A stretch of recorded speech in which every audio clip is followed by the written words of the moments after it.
Let me tell you a completely made up story, okay? Completely hypothetical, a cautionary tale about a man named Tom, who now his family thinks he's a complete lunatic. Tom, let's say, is a loyal listener of this program. He's read The Great Reset. He studied the WEF website. He even tried a Built Bar. That's Tom. At first, he thought, this guy, he's overreacting, collapse of the West, whatever. Then he started to do his own research. Now Tom is wide awake, and he wants to make sure his family is ready because he feels responsible for their protection. Boy, can anyone relate? Well, his wife, Lacey, might love Tom, but is not really like Tom. Might have been one day before they started pumping out kids. Now they've got 3 kids under 5.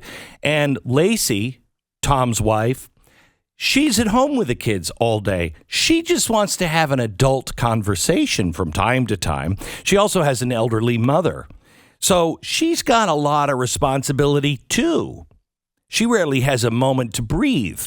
Nonetheless, study ESG scores. Not high on Lacey's list. The kids were screaming over the radio when Tom years ago said, "You should listen to Glenn Beck." She would just like quiet in the house from time to time. Her mother always forgets to put on her hearing aids and then turns the TV up to, was it 10 on about 6 million. One day, after listening to my show recently, Tom decided it was time for the family to start preparing. But he knew he and his wife needed to make the decision together. Way to go, Tom. So last week, Tom decided to approach his wife in the kitchen. She was making lunch. She has a 3-year-old that was bumbling and babbling relentlessly under her feet, and she hadn't slept much the night before because the baby kept waking up. They had guests arriving for a weekend stay in less than an hour, but Lacey had spent the morning helping her mother, trying to find her heart medicine, so the house was still a mess. And Tom thought, you know what? Now is the right time. I have no time to waste. Tom decided now is the time to talk to Lacey. The collapse of the West is right around the corner, Tom bellowed to his wife, to which she replied, "You have been listening too much to Glenn Beck. Everything is fine." Tom, stunned, eked out a series of breathless words punctuated by rapid and indiscernible arm movements. World Economic Forum, digital currency, Dugan, the oil. And then he went to the Glenn Beck standby. It's a trap!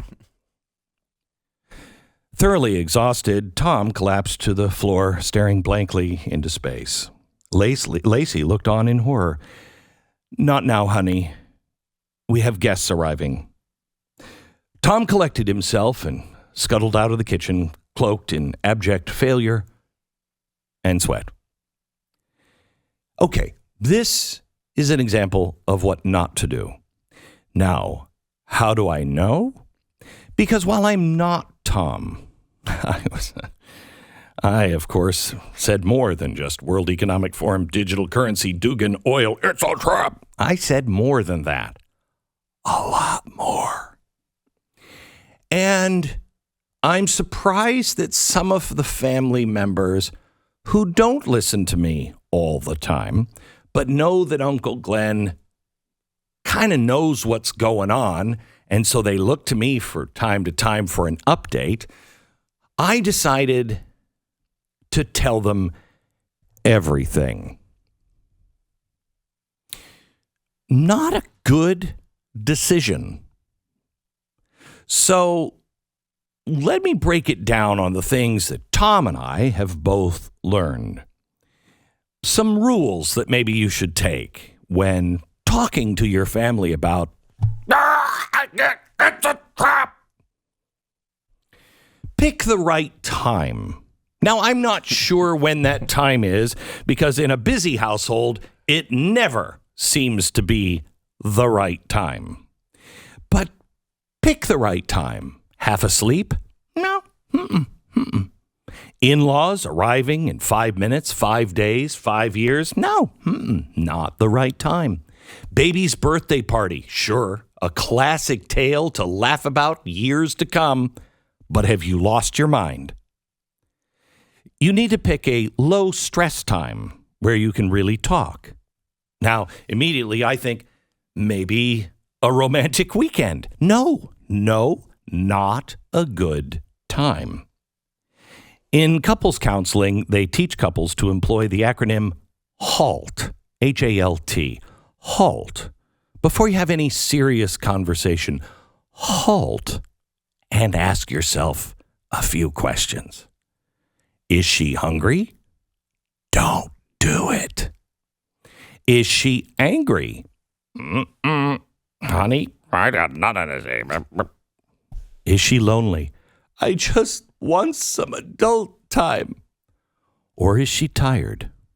Yeah.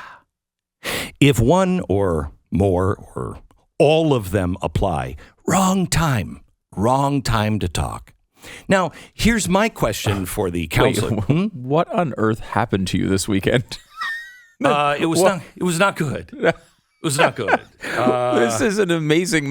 So yeah, it was not good. You tried to explain to your family the doom we all face in some level of detail. No. And you picked the wrong time. No. Okay. So they're my family. So they said, what are you doing to prepare? And I told them what I'm doing to prepare. And they all went,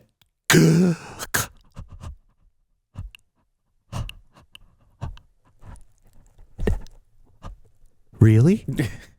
And I said, yeah, but I mean, it may not happen, and it may not happen right now, but I think we should all be prepared and start thinking along these lines.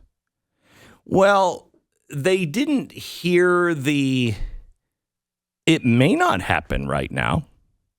And then they also went home and they saw, the new red phone being put on the desk of the Oval Office and with Putin. And the fact that, we're at DEFCON 2 in Europe. And the other, my favorite was, by the way, we're the State Department. If you're an American citizen in Russia, run for your lives. Get out right now, run for your lives. That probably notched them up a little bit in the panic scenario. You know what I'm saying? Yeah, no, there's a lot to be worried about right now. So I went to them and said, look.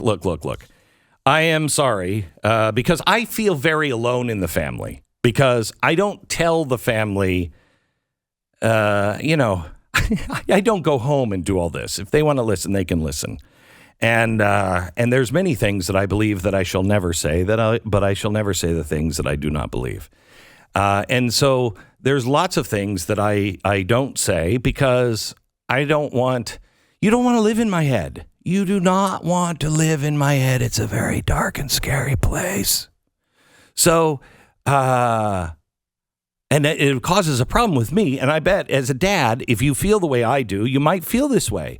You might feel very, very alone, because you're like, everyone is depending on me. I'm trying to hey, let's go out and just watch the kids play soccer this week. Let's do that, because I'm not stressed out or thinking about anything at all. I'm just thinking about, let's have a good time. Okay, who wants to go to Shakey's Pizza afterwards? I know I do. All right.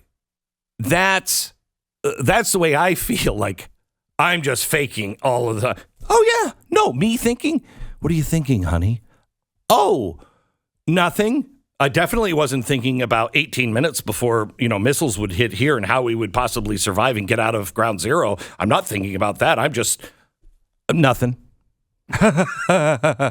So when somebody says, no, really, Uncle Glenn, tell me, Oh, I was glad to share the burden. Not a good idea. So what I said to them is, be prepared. Just be prepared. Just here's what you need to do. And I didn't tell them this at the time. I told them this yesterday when there was a big conference call with the whole family, and many of them were like, we can never let our wives down to your house ever again. You're not allowed to call here. Mm-hmm. Stop. And so I talked to everybody and I said, look, here's the thing. All of these things are true. All of these things are true, but there's only so much you can do. And the first thing that's going to happen, and I explained this to them, that Tanya and I, for the last week, we have been trying to make some really big decisions on things.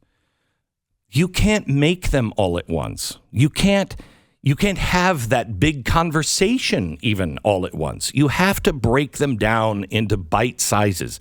And you'll think like I'm not making any progress because I haven't made any decisions. All last week, Tanya and I tried to have one conversation about one item on our list. And it's hard to think about these things. It's hard to think. There's no, you know what? Go to the bookstore. There's got to be a self-help book on what to do, if your country's about to collapse. There's no self-help on that. There's nothing. There's nothing. There are zombie apocalypse self-help books. And maybe you can follow those. I might get to a point where I'm like, a zombie is involved? Eat me now. But it's hard. So you just have to do the best you can.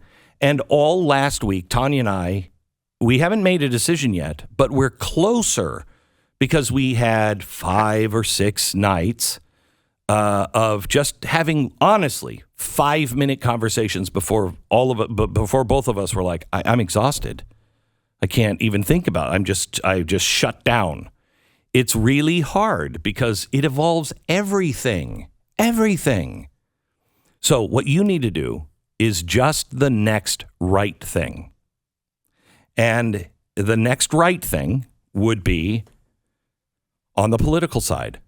Call your state house, your Senate, your House of Representatives, call your governor's office and say no ESG. Pass a bill, no ESG.